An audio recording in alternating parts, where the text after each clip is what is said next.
Whether you're an HVAC contractor or a do-it-yourselfer, I want to show you an amazing product that is completely flameless, that allows you to connect your condenser or your evaporator coil to each other via the refrigerant pipes with a flameless connection. What we're talking about is these right here. These are called Smart Lock flameless connections. They are a metal to metal connection, so zero O-rings inside of here that are actually making the seal. They're basically like a compression fitting for water, but they're for refrigerant. As you can see here, they have an 1160 psi working pressure, 7200 psi burst pressure, and this works with all refrigerants, whether you're using copper or aluminum, and this is a permanent solution. So let's show you what these look like in detail, and then we're gonna show you in person, connecting these to my home HVAC system. I'm that confident that these smart lock fittings are a permanent solution, and you don't have to bring out any torches, any heat. This is also perfect for conditions in commercial settings where they will not let you have a flame. These will save the day. Before we get into the rest of our video, I wanted to mention today's sponsor, and that is AbilityRefrigerants.com. A lot of people simply don't know that they can have refrigerant shipped directly to their door with AbilityRefrigerants.com. They offer all the refrigerants needed in a residential system, and they offer it in smaller quantities like a 2-pound bottle, so you don't have to break the bank getting a large tank. So check them out at AbilityRefrigerants.com, and let's hop back into our video. All right, so here's our fittings up close. I just wanted to show you with this light how there is no rubber inside here. This black stuff here, this is just a coated black metal. So this is a metal on metal connection. Again, no rubber like the crimp joints that a lot of people have hesitancy with. This is not the same design. And again, this comes in a swage to male as well as a male to male. So whether you're hooking up an evaporator coil to your line set or the condenser to your line set, both of these, you have options for both. So very versatile, and we're gonna show you how easy these are to use. And then we're of course going to do a pressure test to make sure that there is zero leaks, and then we can proceed with our install. So here's what we're working with. We have our two swage to male fittings, and what we need to do first is prep our lines. So these have been pushed in for a while. I haven't had a condenser out here since we put our sealing cassettes in, but I want to put this unit back in, and I want to prep these lines before we go ahead and install this kit. So what we're actually going to do is trim this to here. This got kinked when I pushed it up in there, so we're going to trim these about the same length, and we're going to clean them with our emery cloth or a Scotch-Brite pad and make sure everything is nice and clean, and then we'll proceed with our install. Now, good practice is before you actually make your cut to go ahead and clean these lines. That way you're lessening the chance of getting debris and stuff inside your lines. All right, we got those nice and cleaned up. So let's make our cut here. All right, so our line set is prepped. Next, let's go ahead and clean off our condenser. Shouldn't take much here. So first of all, what we need to do is go ahead and get our line in both of our swage joints. So we're just gonna slide this over. All right, so first of all, we're going to take our 3/4 line, make sure that it's butted all the way up, and then our 3/8. Just make sure that both of these are in here all the way. And next, what we need to do is take this little thing that comes with each of these fittings. So this is for the 3/8, it's smaller. And then this one here is for the 3/4. As you can see, it's larger. We're going to simply put the valve side this way and the tube side this way. Now what we're gonna do is hold this line, the guideline, where these joints meet. Again, making sure this is fully seated. So we're gonna make a mark here, and we're going to make a mark here. Now the purpose of this is the swage can be different depths, and that's okay. But we want to mark where our actual connector is going to be before we actually put the connector on. So same thing for the 3/4 line. We're just gonna make sure this is in all the way. We're gonna hold that line up there, make a mark, and make a mark. So that's where our two connectors are gonna go. So next we're gonna slide our condenser back off here. Slide these out.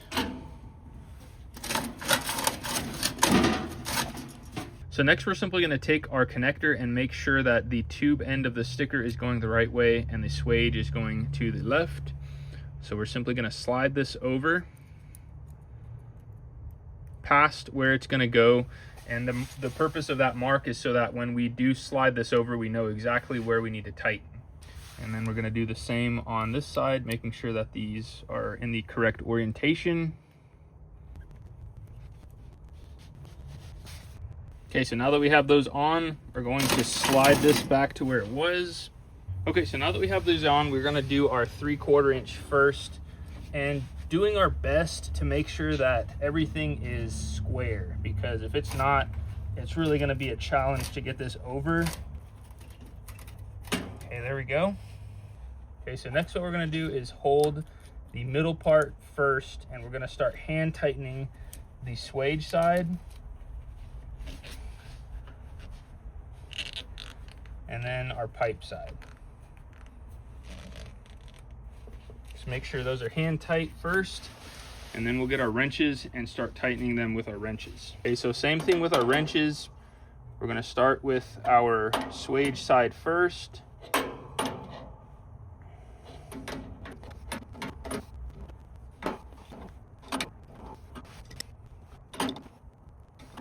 Okay, so I think that one's good.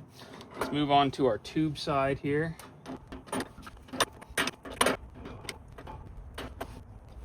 And that is it. Okay, so one thing to note is that your line is not going to be necessarily right against it, but you do want to be able to see this line. The whole idea here is that if you don't, you might have this pushed over too much. So we see our line on both sides, and that's exactly what we want. So we'll show you in a little bit more detail on our 3/8 line here. So you've got that fully seated. We're going to slide this over. And now you'll notice right here, we don't see the line yet. But once we tighten this down, we should see that. As long as we're butted up, we're good to go. Okay, so same thing here. We're going to take our thing off. We're going to hold the base and hand tighten our swage first, then our tube, and then we can start using our wrenches. So I have this one just propped here, and I can push against this with my other hand.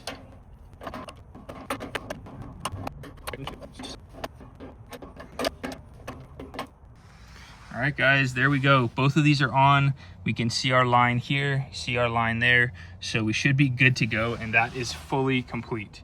Let's get our nitrogen, throw about 400 PSI of pressure on here, and see what we got. All right, guys, moment of truth. So we have our gauges hooked up just on the low side service port there. We've got this turned off. We're gonna give it some nitrogen, and let's crank this bad boy up. This is an awesome regulator. If you're looking for one, I highly recommend this one.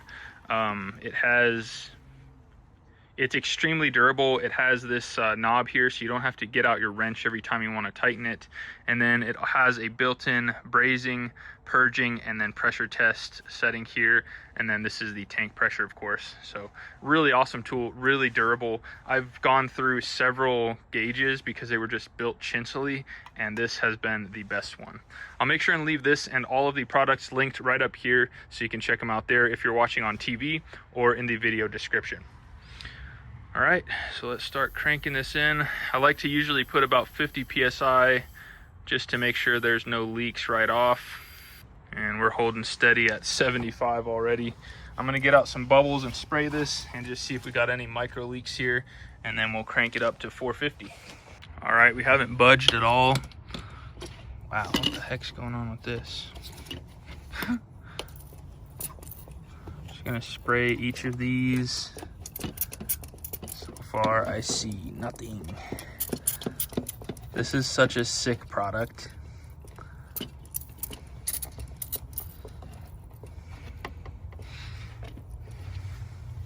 Absolutely nothing. So let's crank it up. That right there is 400 PSI right at the A. And we have 0 leakies. Just gonna give it a nice little jostle.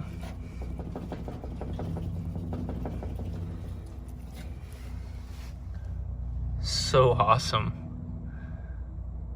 Man, that was so easy too. Because I was reading the instructions and doing this video, obviously it took a little bit longer, but to make these connections without the instructions or without filming would be so easy and so fast.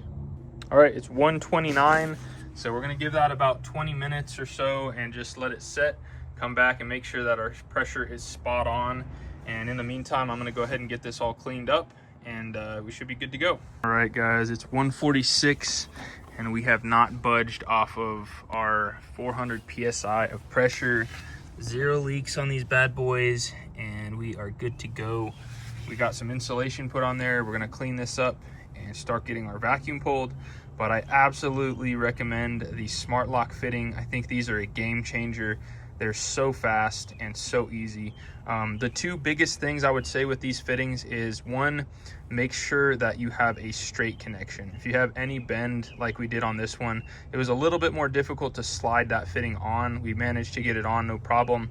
And number two, these lines, the swage on this unit, this is just an ACIQ or an ICP air conditioner. The swages are not as deep as a traditional like Goodman system. That's why these marks are over a bit further. If your swage was a little bit deeper, that would make, this would be closer to that line and that line there. But as long as these lines are okay there, that's what you want. And when you first put those in, you might not see the lines until you tighten them. That's totally normal. Well, guys, I am absolutely blown away by the Smart Lock Union.